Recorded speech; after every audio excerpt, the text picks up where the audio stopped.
ನಮಸ್ಕಾರ, ನಾನು ನಿಮ್ಮ Soumya Hemanth. Welcome back to my channel modern Adhyatmika. ಸ್ನೇಹಿತರೆ, ಕಳೆದ ಸಂಚಿಕೆಯಲ್ಲಷ್ಟೇ ನಿಮಗೆ ರಾಮನ ಅಶ್ವಮೇಧ ಯಾಗದ ಬಗ್ಗೆ ನಿಮಗೆ ಮಾಹಿತಿಯನ್ನು ತಿಳಿಸ್ಕೊಟ್ಟಿದ್ದೆ. ಆ ಕಡೆ ಅಶ್ವಮೇಧ ಯಾಗವನ್ನು ಕೈಗೊಂಡಂತಹ ರಾಮ ಹಾಗೂ ಈ ಕಡೆ ಅಂದರೆ ಒಂದು ಕಡೆ ಅಶ್ವಮೇಧ ಯಾಗವನ್ನು ಕೈಗೊಂಡಿರ್ತಾರೆ ರಾಮ ಅರಮನೆಯಲ್ಲಿ, ಹಾಗೂ ಇನ್ನೊಂದು ಕಡೆ ಕಾಡಿನಲ್ಲಿ ತನ್ನ ಅವಳಿ ಪುತ್ರರ ವಿದ್ಯಾಭ್ಯಾಸ ಕೂಡ ಮುಂದುವರಿತಿರುತ್ತೆ.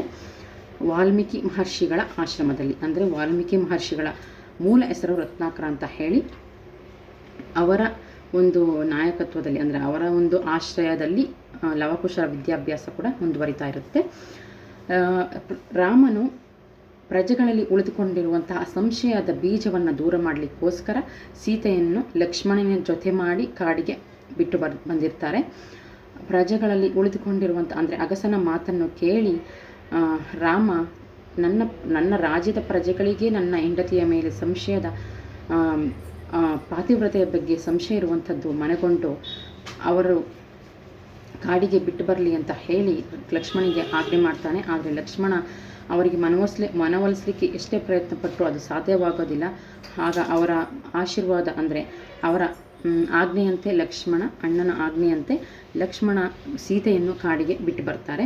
ಹಾಗೂ ಸೀತೆಯು ಕೂಡ ವಾಲ್ಮೀಕಿ ಮಹರ್ಷಿಗಳ ಆಶ್ರಮದಲ್ಲಿ ಅವರ ಆಶೀರ್ವಾದದಲ್ಲಿ ಅವಳಿ ಮಕ್ಕಳ ಲವಕುಶ ಎಂಬ ಅವಳಿ ಮಕ್ಕಳ ಇಬ್ಬರು ಗಂಡು ಮಕ್ಕಳಿಗೆ ಜನ್ಮ ನೀಡ್ತಾಳೆ. ಅಲ್ಲಿ ಅವರ ವಿದ್ಯಾಭ್ಯಾಸ ಕೂಡ ಮುಂದುವರಿತಾ ಇರುತ್ತೆ. ಒಂದು ಕಡೆ ಹೀಗೆ ಸಾಗ್ತಾ ಇರಬೇಕಾದ್ರೆ ಒಂದು ಕಡೆ ಅರಮನೆಯಲ್ಲಿ ಅಶ್ವಮೇಧ ಯಾಗವನ್ನು ಕೈಗೊಳ್ಳಬೇಕು ಅಂತ ಹೇಳಿ ರಾಮ ಅಲ್ಲಿ ಅಶ್ವಮೇಧ ಯಾಗವನ್ನು ಕೈಗೊಂಡಿರ್ತಾರೆ, ಅಂದರೆ ಸಂಪತ್ತು ವೃದ್ಧಿಗೋಸ್ಕರ. ಈ ಕಡೆ ಲವಕುಶರು ವಿದ್ಯಾಭ್ಯಾಸ ಕೂಡ ಕಾಡಿನಲ್ಲಿ ಮುಂದುವರಿತಾ ಇರುತ್ತೆ. ಹಾಗೂ ಅಶ್ವಮೇಧ ಯಾಗದ ಬಗ್ಗೆ ನಿಮಗೆ ಗೊತ್ತಿರುವಂತೆ ಆ ಕುದುರೆ ಯಾವ ರಾಜ್ಯದಲ್ಲಿ ಬಂದು ನಿಲ್ಲುತ್ತೋ ಆ ರಾಜ್ಯ ರಾಮರ ವಿರುದ್ಧ ಯುದ್ಧ ಮಾಡಬೇಕಾಗುತ್ತೆ ಅಥವಾ ಆ ಅರ್ಧ ರಾಜ್ಯವನ್ನು ಬಿಟ್ಕೊಳ್ಬೇಕಾಗುತ್ತೆ. ಈ ಷರತ್ತಿನ ಮೇರೆಗೆ ಅಶ್ವಮೇಧ ಯಾಗವನ್ನು ಕೈಗೊಳ್ಳುವಂಥದ್ದು. ಅದೇ ರೀತಿ ಸಾಗಬೇಕಾದ್ರೆ ಆ ಒಂದು ಕುದುರೆ ವಾಲ್ಮೀಕಿ ಆಶ್ರಮದ ಮುಂದೆ ಬಂದು ನಿಲ್ಲುತ್ತೆ.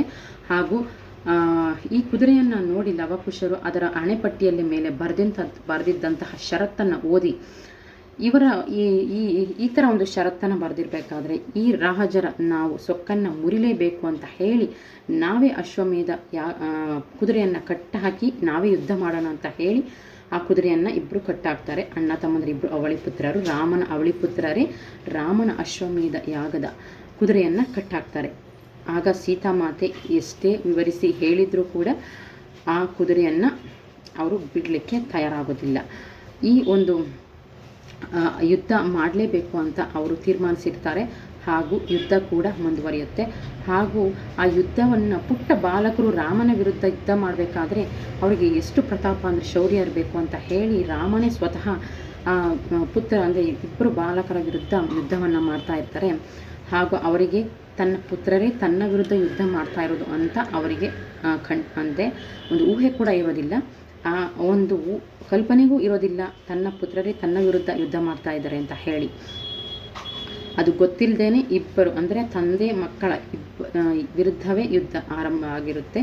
ಹಾಗೂ ಆ ಯುದ್ಧದಲ್ಲಿ ಮಕ್ಕಳು ಅಂದರೆ ಇಬ್ಬರು ಬಾಲಕರು ತಂದೆಯನ್ನು ಸೋಲಿಸ್ತಾರೆ. ಹಾಗೂ ಸೋಲಿಸಿ ಇಬ್ಬರು ಜಯಗೊಳಿಸ್ತಾರೆ. ಹಾಗೂ ಅವರಿಗೆ ಗೊತ್ತಾಗುತ್ತೆ, ರಾಮನಿಗೆ ಗೊತ್ತಾಗುತ್ತೆ ತನ್ನ ಪುತ್ರರೇ ನನ್ನನ್ನು ಸೋಲಿಸಿದ್ದು ಅಂತ ಹೇಳಿ ವಾಲ್ಮೀಕಿ ಮಹರ್ಷಿಯಿಂದ ಅವರಿಗೆ ತಿಳಿಯುತ್ತೆ. ಇದರ ಮುಂದುವರಿದ ಭಾಗವನ್ನು ನಾನು ಮುಂದಿನ ಸಂಚಿಕೆಯಲ್ಲಿ ತಿಳಿಸ್ತೀನಿ. ಇವತ್ತಿನ ಸಂಚಿಕೆ ನಿಮಗೆ ಬಹಳ ಉಪಯುಕ್ತ ಆಯಿತು ಅಂತ ಭಾವಿಸ್ತಾ ನಾನು ಇವತ್ತಿನ ಸಂಚಿಕೆಯನ್ನು ನಾನು ಮುಗಿಸ್ತಾ ಇದ್ದೀನಿ. ನಿಮ್ಮ ಅನಿಸಿಕೆ ಮತ್ತು ಅಭಿಪ್ರಾಯ ದಯವಿಟ್ಟು ಕಮೆಂಟ್ ಬಾಕ್ಸ್ ಮತ್ತು ಲೈಕ್ ಮೂಲಕ ತಿಳಿಸಿ. ಹಾಗೂ ನೋಟಿಫಿಕೇಷನ್ ಬಟನ್ ಆನ್ ಮಾಡ್ಕೊಳ್ಳೋದು ಮರಿಬೇಡಿ. ನಿಮ್ಮ ಫ್ರೆಂಡ್ಸ್ ಆ್ಯಂಡ್ ಫ್ಯಾಮಿಲಿಗೆ ಕೂಡ ತಿಳಿಸಿ ಅಂತ ಹೇಳ್ತಾ ಇವತ್ತಿನ ಸಂಚಿಕೆನ ನಾನು ಮುಗಿಸ್ತಾ ಇದ್ದೀನಿ. ನಮಸ್ಕಾರ.